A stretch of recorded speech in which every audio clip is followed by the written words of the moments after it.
teman inspirasi. Selamat datang di Cahaya Cerita Podcast, di mana setiap kisah hidup menjadi cahaya bagi yang mendengarkan. Halo, kenalin, aku Sadia yang hari ini akan nemenin kamu Dan aku Sandrina yang hari ini akan menjadi teman ngobrol kamu nih. Pastinya hari ini kita akan bawain topik yang relate banget nih sama kehidupan anak SMA gitu ya. Tentang perguruan tinggi gitu, dimana kayak beberapa siswa tuh yang gagal masuk dalam perguruan tinggi gitu. Karena kebetulan banget di bulan lalu itu udah ada pengumuman SNBP nih San, yang mana saat ini udah masuk ke masa-masa krusial di SNBT. Jadi mungkin ada banyak siswa di sini nih yang lagi nonton yang kemarin ternyata gagal di SNBP dan kali ini lagi pasang harapan baru di jalur SNBT. Betul banget nih.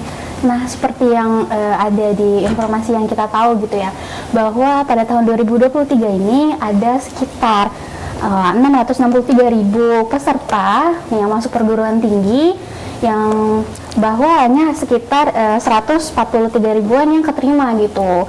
Dan pastinya yang nggak keterima itu memiliki perasaan tersendirinya gitu ya, Syah. Bener. Nah, di tahun 2024 juga itu tuh nggak kalah menantang karena untuk PTN akademik aja itu pendaftarnya ada di kisaran 659.000 pendaftar. Yang lolos hanya sekitar 126 ribuan aja. Berarti untuk yang nggak lolosnya itu ada di kisaran 532.000 pendaftar loh yang harus cari jalan alternatif untuk bisa ke PTN lagi. Betul banget nih. Nah, seperti yang udah kita jelasin tadi gitu ya, ada beberapa yang gagal untuk masuk perguruan tinggi gitu.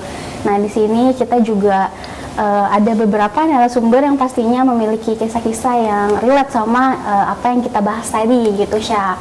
Dan gimana sih kayak perasaan kita ini apabila gagal masuk perguruan tinggi itu pastinya kan sedih banget gitu dan merasa gagal gitu. Tapi tuh tenang aja gitu, merasa gagal tuh wajar, tapi bukan berarti kita ini kalah gitu dalam segala hal gitu. Pasti banyak hal-hal lain yang menanti lainnya gitu. Benar, jadi langsung aja yuk kita sambut narasumber kita. Ini dia narasumbernya. Halo. Halo. Selamat datang. Nah, sebelumnya terima kasih banyak nih buat kalian yang udah nyempetin hadir di podcast kita pada hari ini. Mungkin gimana kabarnya? Sehat ya? Baik, sehat. Baik. Oke, sehat juga Sehat sih. juga. Oke. Sebelum kita mulai sesi lebih dalam mengenai sharingnya gitu, boleh kalian perkenalkan diri terlebih dahulu gitu. Dimulai dari kakak yang paling sebelah sini, boleh dipersilakan. Oke. Halo, perkenalkan aku Nabila, mahasiswa Universitas Pembangunan Jaya. Halo, aku Ninta, aku mahasiswi Universitas Pembangunan Jaya.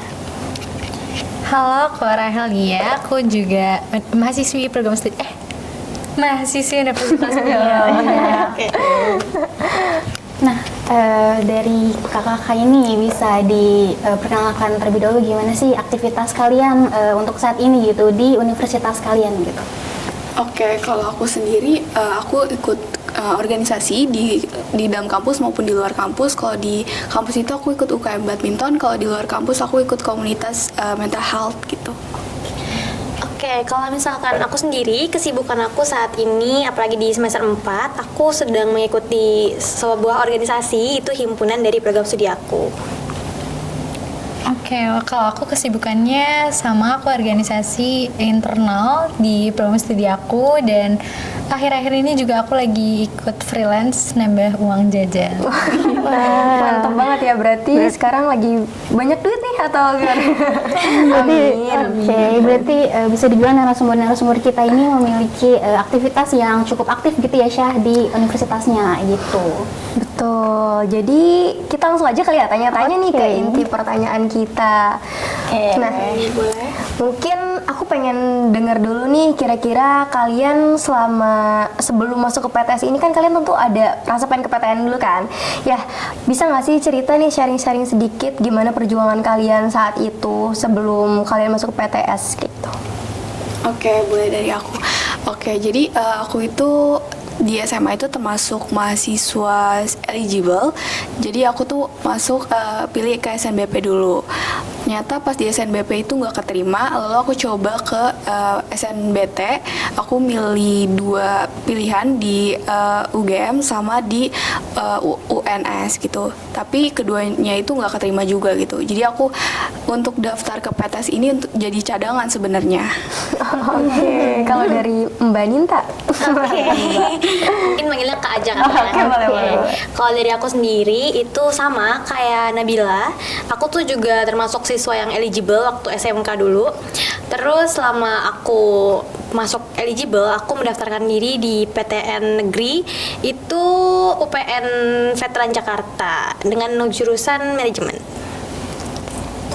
Oke, sebelum ke swasta ini, aku tuh ikut SNBP dan SNBT karena waktu SNBP juga kita semua di sini kebetulan eligible ya. Terus tapi ternyata nggak keterima di SNBP dan SNBT, jadi memutuskan untuk ya udah ke swasta aja. Oke. Nah, berarti berdasarkan yang teman-teman narasumber kita ini bilang, berarti mereka semua itu masuk ke dalam pengalaman bahwa daftar dulu PTN gitu baru masuk ke swasta gitu ya. Nah, kalau untuk ekspektasi tersendiri gitu saat coba daftar PTN gitu, apa sih ekspektasinya gitu? Dan gimana pengalaman dan perasaannya saat tidak berhasil gitu untuk masuk PTN gitu? Boleh di-share ke kami? Oke, jadi sebenarnya sebelum aku tahu siswa eligible itu aku masuk les sana sini, latihan sana sini, pulang sekolah gitu. Jadi lumayan ekspektasinya lumayan tinggi lah buat masuk keterima di SNBT gitu, tapi ternyata nggak keterima gitu. Jadi sedih banget ya, pasti kayak udah les tapi nggak keterima tuh sakit banget gitu rasanya. Benar sih. Kalau ekspektasi aku waktu daftar di UPN kan dengan jurusan manajemen, dan sedangkan waktu itu aku sedang SMK dengan jurusan akuntansi. Sebenarnya emang masih agak relate gitu. Jadi kayak ekspektasi aku kayaknya bisa nih aku lolos di UPN, karena juga di jurusan aku atau di sekolah aku tuh jarang banget yang daftar di UPN gitu. Jadi kayak bisa nih di UPN, tapi ya Oke, kalau Kak Rahel? Oke, kalau aku ekspektasinya cukup tinggi ya karena eligible, masuk di eligible. Terus SNBT juga persiapannya juga lumayan oke lah bisa dibilang, tapi ternyata nggak keterima. Terus akhirnya ya udah memutuskan ke swasta, tapi ke swasta pun nggak gampang ya, harus ada kepikiran ini gimana ya di swasta sini tuh gimana ya, jadi harus cari-cari dulu gitu loh yang oke tuh yang mana gitu. Berarti sebelum masuk ke sini tuh pasti ada pertimbangan swasta lain gitu ya? Masih ada 3 opsi kebetulan waktu itu. Banyak ya. Oke, mungkin kalau semisal nih dari kalian ketika pada akhirnya kalian itu tidak lolos ya ke PTN dan sekarang ke PTS, apa sih hal yang paling kalian syukuri ketika kalian masuk ke PTS ini? aku dulu. Oke. Kalau dari aku, hal yang aku syukuri selama aku kuliah di sini atau aku masuk menjadi mahasiswi univ swasta, yang pertama aku bersyukur. Kenapa? Karena ternyata swasta tuh nggak seburuk itu, dan juga di univ ini justru mendatangkan banyak peluang buat aku belajar, karena aku bisa banyak ikut aktivitas juga. Terus juga karena UPJ ini gak yang jauh dari rumah, jadi dia tuh gak membatasi aktivitas aku banget gitu loh. Karena kalau misalkan jauh kan pasti ada sesi yang dimana kita membutuhkan waktu banyak buat pergi pulang pergi gitu. Jadi kayak di sini lebih bikin aku tuh kayak punya waktu buat beraktivitas, terutama beraktivitas di organisasi gitu. Kalau aku sebenarnya bersyukur banget ya masuknya tuh di UPJ karena bisa nambah relasi yang benar-benar bisa dibilang orang-orangnya tuh bisa diajak lah gitu, nyari ilmu bareng gitu. Terus karena aku tuh organisasi juga kan di sini, jadi itu nambah ilmu banget menurut aku dari cara memanage diri sendiri ataupun dari memandang orang lain gitu. Oke, mungkin kalau dari aku, karena aku tuh sebenarnya orangnya tuh bukan yang ikut organisasi banget gitu. Cuman karena masuk PTS ini aku jadi kayak bisa ikut kegiatan yang sebenarnya tuh aku males gitu sebenarnya. Iya, benar banget, sama-sama. Gara-gara masuk swasta tuh kayak jadi pengen ikut ini, pengen ikut itu gitu. Jadi kayak nyibukin diri, lebih ke kayak bersyukur banget bisa nyibukin diri dan ketemu baik teman-teman sih.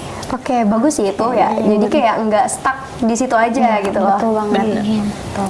Kalau untuk perjuangannya sendiri gitu, dalam ibarat kata tuh dalam bisa selegowo ini gitu menerima kenyataan bahwa narasumber kalian ini tuh gagal gitu, ibarat kata masuk PTN. Gimana sih perjuangan penerimaan dirinya untuk kalian gitu? Oke. Oke, mungkin kalau dari aku sendiri sebenarnya waktu itu prosesnya lama. Kalau menurut aku tuh sedihnya tuh kayak bener-bener dirasain dulu kayak apapun gitu. Terus banyakin main sih kalau menurut aku, kayak ketemu teman-teman, nonton segala macam. Jadi kayak bisa refresh lagi kalau misalnya tuh kegagalan itu tuh bukan berakhir dari segalanya. Oke, betul banget. Sebenarnya sama sih, aku juga dulu waktu ketolak ataupun kayak dapet merah di webnya, pertama tuh sebenarnya aku kayak yang sedih banget karena teman-teman aku yang rata-rata SMA itu mereka tuh kayak kebanyakan juga di univ yang sangat wow gitu, dan aku kayak ngerasa kayaknya aku payah banget nih, aku kayak yang paling gagal gitu. Jadi kayak aku sedih, terus ya udah aku nikmatin dulu nih sedihnya, terus lama-lama kayak ngapain juga ya gue begitu, kayak kan nggak di situ doang, mungkin rezeki gue bukan di situ. Jadi kayak gitu doang sih, kayak nerima, terus habis itu ya udah berjalan dengan seiring waktu. Iya, seiring waktu. Oke, kalau Kak Rahel? Kurang lebih sama ya, kita semua karena memang perjuangannya dari gagal dulu gitu. Kayak emang harus legowo, harus ikhlas, terus bener sih sibukin main, pokoknya sibukin aja. Mau sibuk main, sibuk organisasi, sibuk ngerjain IPK bagus, terserah, yang penting kayak ya udah nikmatin aja gitu. Oke, berarti untuk kakak-kakak ini gitu ya, apabila ada adik-adik lain gitu yang menghadapi situasi yang sama gitu seperti yang kalian rasain sebelumnya, apa sih pesan yang ingin kalian sampaikan gitu kepada mereka? Oke, mungkin dari aku dulu ya.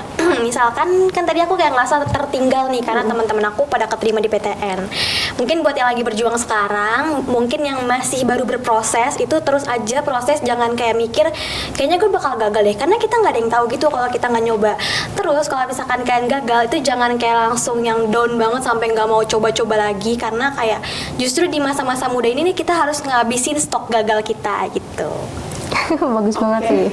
Keren kan. Mungkin kalau dari aku, sebenarnya aku punya prinsip hidup yaitu kayak it will pass gitu, kayak semua itu bakal berjalan gitu. Kalau kalian gagal di satu fase dimana kalian ngerasa terpuruk banget nih, kayak semuanya tuh kayak hidup tuh bakalan terus berjalan, kayak life must goes on gitu. Jadi harus bener-bener kayak ya udah nggak apa-apa gitu, karena banyak banget loh kayak keindahan di kanan kiri kita tuh sebenarnya yang banyak banget yang harus kita coba gitu, tapi kita terpuruk dalam keadaan tuh kayak nggak baik sih.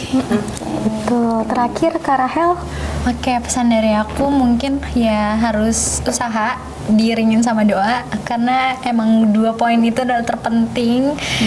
Dan kalau misalkan nantinya memang gak sesuai ekspektasi, itu bukan masalah, karena memang ya udah, kegagalan itu proses untuk ngevaluasi diri kalian sendiri. Jadi pesan dari aku cukup itu sih. Oke, keren banget penyampaiannya. Teman-teman, kalau misalkan berdasarkan dari cerita ketiga narasumber kita yang hebat-hebat ini, dapat kita simpulin kalau sebenarnya mereka juga sama-sama berjuang saat itu. Tapi ketika ternyata gagal, bukan berarti kalian ya harus berhenti di situ. Kalian masih bisa membuka lembaran baru ya, baik itu masuk ke PTN swasta nggak apa-apa. Kita dengar tadi bahwa mereka di PTN swasta ini berhasil buat bangkit, berhasil menemukan cahaya mereka sendiri. Oke, betul banget. Jadi tambahan dari aku gitu ya, apabila kalian berada di situasi seperti yang telah dijelaskan tadi gitu, jangan merasa berkecil hati dan terus semangat untuk menunjukkan potensi-potensi kalian lainnya gitu. Oke, kalau gitu terima kasih banyak kita ucapin ke narasumber kita, dan sepertinya kita sudah cukup selesai ya di sini. Oke, kita telah berada di penghujung acara. Cukup sekian dari podcast Cahaya Cerita kali ini. Dadah.